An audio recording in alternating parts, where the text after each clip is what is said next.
Muito bem, então vamos lá, Cláudio, vamos a medidas de massa, né? Sempre lembrando a ideia de comparar. Comparação, né? Então a melhor ideia de comparação é essa balança romana, como você falou.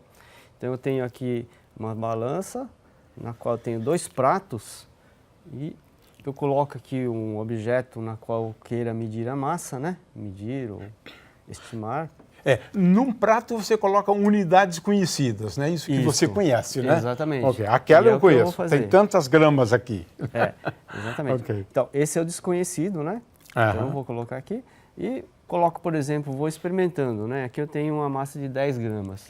Então, colocando aqui 10 gramas, olha, 10 gramas não equilibrou. Você vai colocando até equilibrar. Sim, tem mais de 10 gramas. Vou colocar mais uma de 10 gramas aqui. Já quase. Praticamente. Praticamente, talvez um pouquinho mais.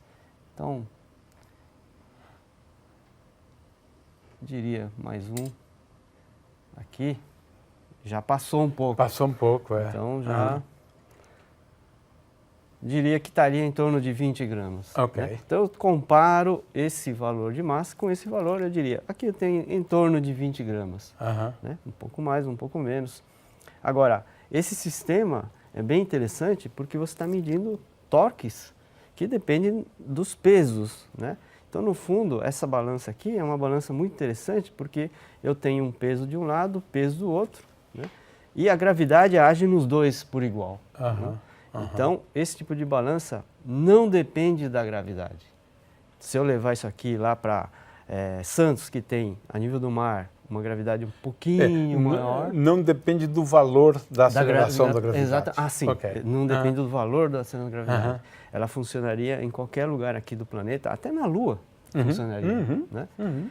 Por outro lado, essas outras balanças, as balanças digitais ou mesmo essas outras balanças, elas medem força e eles devem estar calibrados para a aceleração da gravidade local. Aí não compara forças, né? Mas mede a força. Mede a força diretamente. Exatamente, a força da gravidade. Aí, nesse caso, vai depender da aceleração da gravidade. Né? Nesse caso, grosseiro não, né? Mas só para a gente mostrar que isso aqui mede força, né? A gente pode, por exemplo, você segura por aqui, né? E eu seguro por aqui e fazendo força. Olha, ele indica então. Então pode medir força também. Pode medir força também. Pode ser um dinamômetro, quer dizer, ele mede acaba forças. se transformando num dinamômetro também. Sim, sim. Assim como essas balanças digitais, né? Seria o equivalente desse, só que digital. Então eu posso ligar. Então ele esperar zerar, né? Zerou aqui a balança. Né? Você pode segurar por aí. E eu seguro por aqui e, puxando por aqui, a gente pode verificar o que ele indica. Então, na verdade, aqui eu não estou medindo massa, coisa nenhuma, né? Estou medindo força. Força, certo. Então, eu posso...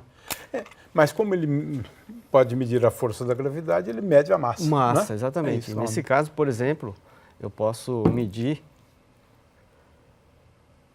a força-peso disso, né, que ele vai indicar, e como ele tem gravado na memória o valor de uma aceleração da gravidade, né, do país que ele foi fabricado e tudo, então ele vai marcar um valor da massa. Ele indica a massa diretamente, não a força, né? Não porque a força. É mais fácil.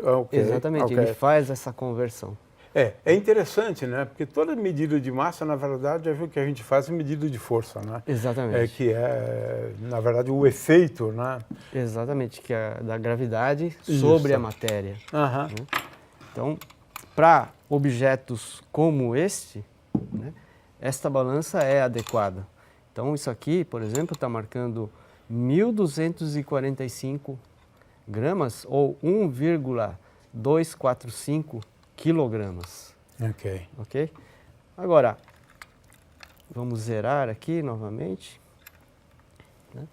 E, por exemplo, se eu quero medir massas como isso, muito leve, se eu coloco aqui, ele indica zero, ou seja, quer dizer que não tem massa nenhuma? Não. Na verdade, ele não tem sensibilidade para essa massa, que ela é muito pequena. Então, eu tenho que usar, então, instrumentos mais adequados. Então, esse tipo de balança certamente é mais adequado para medir massas menores. Mais sensível, Mais né? sensível, exatamente. Então, nesse caso, eu ligo aqui a balança, espero zerar, verifico qual a unidade que ele está calibrada, né? E agora sim, eu colocando, meço 5, alguma coisa de gramas.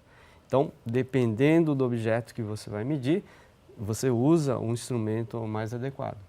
Mas ainda assim você está, na verdade, medindo a força-peso. Exatamente. Sempre medindo força, né? Exatamente. Ok, então você faz uma inferência. Muito bem. Com isso, então, encerramos a primeira aula envolvendo medidas de grandezas físicas.